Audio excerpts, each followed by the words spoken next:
This is Andi Purewal for Boxing News. I'm joined by trainer Tony Sims here in Saudi Arabia. Tony, firstly, how are you? How's your journey over? Yeah, good. Arrived this morning, had a good flight over. Obviously, I know you're here with young Conor Benn, but before we come on to all things Conor, Joshua-Ngannou, tomorrow's headline event, what do you expect to see from this fight? AJ, obviously somebody you know well. Yeah, it's an exciting fight, and you know, we know Ngannou's a dangerous fighter. He put Fury on the floor, and it's a dangerous fight, but I expect Joshua's class and his boxing ability to outpoint Ngannou over the 10 rounds. I've seen Carl Froch's comments where he suggested that if AJ was to fall short in this fight, it might be the end of a road for him. Do you think that's harsh? Do you think that's fair comment? Well, they say heavyweights are like cats. They've got 9 lives, so you never know. But you know, it wouldn't be a good showing for Joshua to get beat by Ngannou, that's for sure. And but I don't see that. I expect Joshua to, you know, outbox him and outsmart him. We saw a great performance from AJ against Otto Wallin in December. He'll obviously look to build on that. What's the keys to victory though? What more in terms of a development from Anthony Joshua do you want to see on Friday night? Well, you know, this is a totally different fight against Otto Wallin. You know, he kind of just walked him down and punched through him. I don't think you can do that with Ngannou. He's obviously, you know, as big as Joshua. We've seen that, you know, he can take a shot in the Fury fight, and you know, he's heavy-handed. So yeah, it's going to be a really exciting fight. Just that one fight on the undercard, I'm interested to get your thoughts on is Joseph Parker and Zhang. It's divided opinion, Tony. Who comes out on top in that one? Yeah, now that's a really 50-50 fight, I believe, and contrasting styles. Parker's got fast hands, good boxing ability. You know, we see him outpoint Wilder widely last time. But I like Zhang. I think Zhang's a very dangerous fighter. I think he's underrated. I thought he beat Filip Hrgovic in his only loss, and I think he's dangerous. We see that against Joyce in 2 fights. And I think he's a real danger man in the heavyweight division. Pull the splinters out. Which side of the fence are you going to sit on? I think I might go for Zhang on a late stoppage there. Tony, obviously, let's come on to Conor. You've flown out here. Everybody's waiting for the news as to how the appeal went on the board's behalf. Any update yet? Yeah, it's just any day now. It's just imminent. We're just waiting, really. I know, obviously, that isn't going to stop you guys trying to plan the future of Conor's career. A few murmurs of the Manny Pacquiao fight. I know Manny's going to be out here.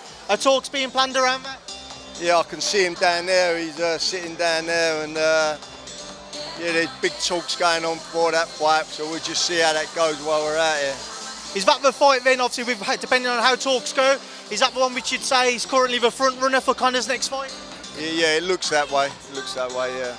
Would that be one, obviously, with it taking place and the talks happening in Saudi, fight to take place out here too? Yeah, you know, as I say, the talks have started and they're going to keep carrying on, and that's what we're looking at doing, yeah. Obviously, outside of, say, a Manny Pacquiao fight, I know yourself and Conor have always spoke about his desires to try and become a world champion. Beyond that, what is the plan and the map that you'd like him to go down? Well, we'd like to do the WBC fight. He's ranked 3 in the WBC now, so we'd like to do the fight against Barrios. As we know, Crawford's going to move up, so that'll leave the WBC title to be fought for. And then just one other man on your gym, I want to get an update on is Joe Cordina. Now, obviously, he was due to defend his title on the original Fury Usyk card, was postponed, but how's Joe looking? Yeah, you know, disappointed. Like, everyone was disappointed on that card. Joe had a good camp out in LA and he was ready to fight. So, you know, just got to reboot again. We've got like 11 weeks to the fight date now. So he just started back training again. So, you know, he'll be on the undercard of that fight. He's going to be defending his super featherweight title. I remember after the fight in Monaco with Vasquez, there's all the talk of maybe one more then move up. Is that still the plan? Just have to wait and see, you know. You know, the fight's going to be against Kakachi, so it's a good fight and a domestic fight, and we just have to wait and see what the offers are after this fight, really. Just a couple of fights on the horizon. I want to get your thoughts on, Tony. Fabio Wardley, Fraser Clarke, heavyweight clash, March 31st. What do you make of it? Good fight. I think Wardley's really improved, and he looked really well in his last fight. And obviously Frazier's an Olympian, so it's going to be a good fight, good domestic British title fight. Who are you picking? Oh, it's quite an hard one to pick. I might just go with Wardley on that one slightly. Also, you have the Taylor Catterall rematch on April 27th again. What do you expect to see go down between the pair of them? Yeah, I mean, the last fight, you know, everyone thought Catterall won that fight. I think it was, you know, everyone apart from the 3 judges thought he won the fight. So it's good to get a rematch.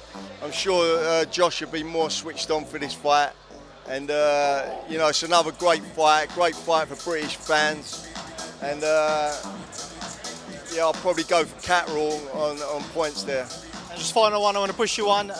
Haney Garcia. Bout goes ahead April 20th. What side of the fence are you sitting? Yeah, I mean, we've got to wait and see whether that fight goes ahead. As, you know, I've seen, like everybody else has seen on social media, that he don't look like he's in a great way. So we'll see whether that goes ahead. But if it does go ahead, I fancy Haney to beat him. Tony, it's a pleasure as always. Obviously, enjoy your time here in Riyadh.